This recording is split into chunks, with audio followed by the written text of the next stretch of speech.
Hello बच्चों, let's read the question. The question says, mention different aspects of life in which women are discriminated or disadvantaged in India. तो आपको बताना है, आपको mention करना है, बताना है वो डिफरेंट एस्पेक्ट्स वुमेन्स के, औरतों के जिंदगी के, जहां जहां उनको डिस्क्रिमिनेट किया गया है, यानी जहां भेदभाव करते हैं उनके साथ, और वुमेन्स जहां जहां डिसएडवांटेज्ड है इंडिया में. So the answer is, in the patriarchal society of India, women face disadvantage in India. तो क्या क्या है पॉइंट्स देखते हैं. पॉइंट नंबर 1 है, women have always been deprived of equal access to education. तो पॉइंट नंबर 1 कह रहा है कि औरतों को, वुमेन को हमेशा क्या हुआ कि एजुकेशन का एक्सेस इतनी इजीली नहीं मिला, बराबरी से एजुकेशन का राइट अधिकार नहीं दिया गया है.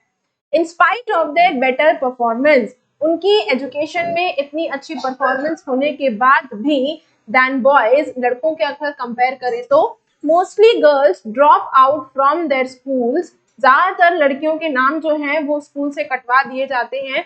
क्यों? As parents prefer to spend money on their sons education. क्योंकि पेरेंट्स यानी माँ बाप जो हैं वो बेटे की एजुकेशन पर, बेटे के, लड़कों की पढ़ाई लिखाई पर पैसा खर्च करना ज्यादा अच्छा समझते हैं, उसको ज्यादा प्रेफर करते हैं as compared to girls.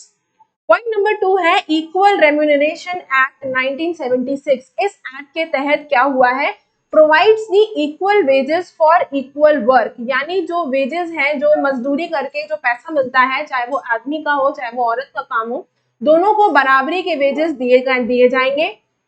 But in actual practice, लेकिन हकीकत में, एक्चुअल प्रैक्टिस में ग्राउंड रियलिटी क्या है, almost in all sectors women are paid less than men. सारे सेक्टर्स में अगर आप देखें तो औरतों को आदमियों के कंपैरिजन में कम ही पैसे दिए जाते हैं. Even when both do exactly the same work, जबकि औरत हो चाहे आदमी हो, दोनों एक ही तरह का काम कर रहे हैं, लेकिन औरतों को आदमियों के मुकाबले कम पैसे दिए जाते हैं. ऑन एन एवरेज, औसतन अगर बात करें तो, an Indian women works 1 hour more than an average man every day. कि एक इंडियन वुमेन जो है, एक औरत जो है, वो 1 घंटा ज्यादा काम करती है अगर कंपेयर करें आदमियों से, लेकिन yet much of her work is not paid. जो वो 1 घंटा एक्स्ट्रा काम कर रही है उसको, उसका वो पैसा भी नहीं दिया जाता, and therefore often not valued. और उसके वो 1 घंटा जो एक्स्ट्रा काम कर रही है उसकी कोई वैल्यू भी नहीं की जाती है. Then the third point is, in many parts and societies of India, India के कई पार्ट्स या सोसाइटी, अगर इंडिया की सोसाइटी में आप देखें, the girl is deemed to be a liability and the boy an asset. लड़कियों को लाइबिलिटी यानी जिम्मेदारी समझी जाती है, वेराज बॉयज को एसेट समझा जाता है. In spite of declaring sex discrimination before birth an offense, ये एक ऑफेंस है कि बच्चे के पैदा होने से पहले उसका सेक्स डिस्क्रिमिनेशन पता करना कि वो लड़का है कि लड़की है, ये एक ऑफेंस है. हर जगह आप हॉस्पिटल्स में देखते भी हैं कि लिखा रहता है. Some parents find a way to have the girl child aborted before she is born. फिर भी कुछ माँ बाप ऐसे हैं जो कि कुछ ना कुछ तरीका निकाल लेते हैं ये पता करने के लिए कि एक्चुअली जो बेबी आने जा रहा है वो कोई बॉय है कि गर्ल है. Due to such sex selective abortions, इस तरह के अबॉर्शंस के लिए क्या किया गया है, the national child sex ratio has declined to 919 in 2011 in some places. तो क्या हुआ है कि नेशनल चाइल्ड सेक्स रेशियो जो है वो घट गया है. 2011 की बात करें तो वो घटकर आ गया है 919 पर.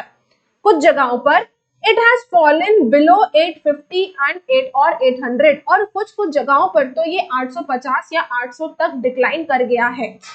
And last point, fourth point is, generally, आमतौर से, women are being harassed and sexually assaulted everywhere. Generally आमतौर से हम ये देखते भी हैं, सुनते भी हैं कि वुमेन्स को, औरतों को हैरेस भी किया जाता है और उनको सेक्सुअली असॉल्ट भी किया जाता है. कहां पर? एवरीवेयर, हर जगह जहां जहां वो काम कर रही है या फिर घरों में भी.